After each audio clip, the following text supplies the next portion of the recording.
that budget and send it back to the executive and say, you know what, fix this budget and then bring it back? No, there's no way they could know that everything about it was wrong, because at the point they discover, that's what he's saying. At the point they discover that what this budget has been distorted as you are bringing it. Yes. You could have said so instead of giving a semblance. But they were the ones that examining said they also said it was distorted. No, it was, they passed it and passed it to the executive. And the executive said, no, this is not what I sent to you. Yes. That was the one. So I but remember, initially they were the ones, it was the legislators that said this budget that was is another era with mistake. That was another era. The first era, the first phase was padding. The second phase was mistake. This was the third era. The third era is this Calabar issue, the water resources, the monument to buy drug for HIV. All these are things that we are contending with them. What speaks for, except if you don't want to agree, do you know what speaks for the executive?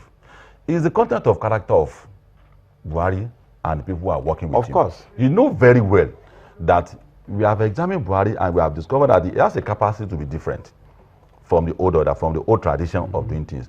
But looking at, you don't have to convince me to say that they are not taking our bid. You don't have to convince the media, you don't have to convince the majority of Nigerians to conclude and queue behind the executive, even before examining what is the matter. If there's a face-off between executive, naturally Nigerians should know that they will queue behind the executive. And that is what is making... Now, are you saying now, as we speak, Nigeria of today or Nigeria of the past? Yes. Is it Nigeria of 2015 or Nigeria of 2016? Nigeria of today. Nigeria of 2016. That the executive.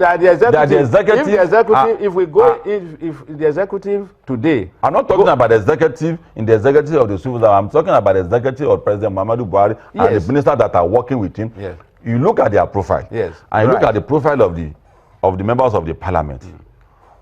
As a Nigerian, who will you queue behind?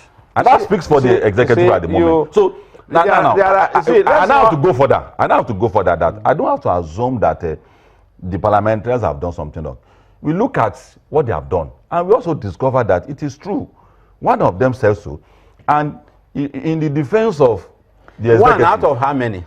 And it is the defense of the executive. One person but out of how many? Why will the executive want to lie against the parliament to achieve what? So is it to further make us suffer in this country? They have a tradition of lying before. Who? The parliament. Their parliaments have repeatedly and have shown sufficient example that they are not on our side. On the side of who are they? But you see, they are on their side. See, they are not on the side of Nigerians. Like you and I know. Like you said, let's not don't let us pretend about this. Let's not disparage. Let's be patriotic, please. Let's be patriotic. Let's not disparage them.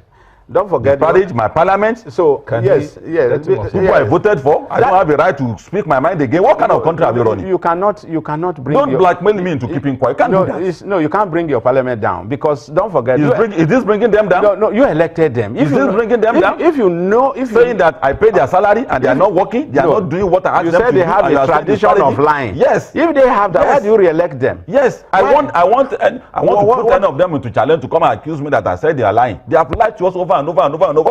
What do from they have 1999 to today, what we have been seeing from the parliament to date is about lies. So it means what have they impacted the life of Nigerians? So tell me one single thing that is credible. A credible parliament.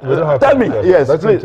Now let me say this: if you say they are your representatives are liars, then which means you are a country of liars, because these are your mouthpiece. These are the best. These are the finest you could find. They find their way. They find their no. It's not a question of the constitution provides for them. They campaign to you. You accepted their campaign. You voted them into power, and now you say they are liars. It means yourself you are a liar. They find themselves into it, and it is not new. Nigerians knew how they find themselves into it. I'm not. So don't pretend about that. Why didn't you find your way there? You don't have to pretend about that. See, if you are the holy angels, you don't have to pretend about it. Why are you not in the parliament today? Don't pretend about what I'm saying. Why are you not there? You have worked as a legislative aide. You are not in the parliament because the people rejected you. Otherwise, I was never rejected. I have never contested for the parliament. No. You went. All right, don't let us. Gentlemen. Let's be focused. We're winding down here. So, in winding down, Christian says, same old content in a new bottle. Both the executive and the legislature are involved in this matter. That's Christian, that's Okpore 101. Olumi Wakayede says, why is the Senate always involved? The reps seem to be more mature. Abdul Ghani Ajakaye says, now I'm expecting the agreed parties on both sides to come together so that we can move forward. And finally, God bless Nigeria. That's Dangote 2 says, budget padding or no padding, the development of Nigeria is important. So, gentlemen, as we wind down, in closing, what should the legislature do? Or what should the executive do now? The executive has done what it's supposed to do by conducting an investigation and ensuring there will be consequence for whoever is responsible, either in the parliament or in the executive. The parliament is, you see, government is not it's an error-free, it's not an error-free process. Errors are admissible if the intention is genuine, that you committed a genuine error. It is when you continue to insist that you have not made mistake, and actually the entire world is looking at you that these are errors. That's when you begin to look at whether there are motives behind it. I just want to advise Nigerians that if you rely on the executive and on the parliament, the light you are seeing at the end of the tunnel is an optical illusion. I keep behind the executive. What they have done from the beginning of this government till date, I think that I give them a pass mark, and I will encourage Nigerians to exercise what is called internal vigilance. Okay. Well, thank you. As for me, the executive, for owning up, that is maturity, that is where to go.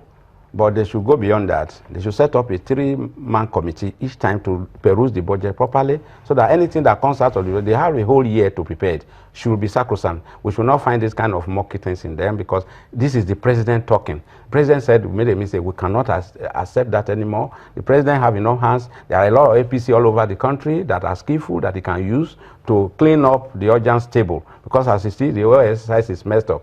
On the part of the parliament, I expect that, knowing the mood of the people they represent, today we are talking that the oil is going down. They should go into the constitution. There are too many items in the exclusive list. Solid mineral and all such things that will increase our revenue base should be discussed now and amended and put them on the concurrent list, such that the people we represent, we know that, yeah, this is the mood of the country, and this is where to go. All right. Thank you very much, Honorable Solomon Edoja, a former member of the National Assembly. Thank you for joining us. Thank you. And Razak Olokoba, political analyst. Thank you for joining us. It's a pleasure being with you. And you at home who allowed us to be a part of your evening. Let's see if we can take this 1-2 tweets. Medley says, political parties see the legislative arm as their best resort to fight the incumbent government. Is that the situation now? I don't know. And Sikak Ime says, God help them both. The most important thing is Nigeria. Thank you so much. We'll bring you another edition. Bye-bye.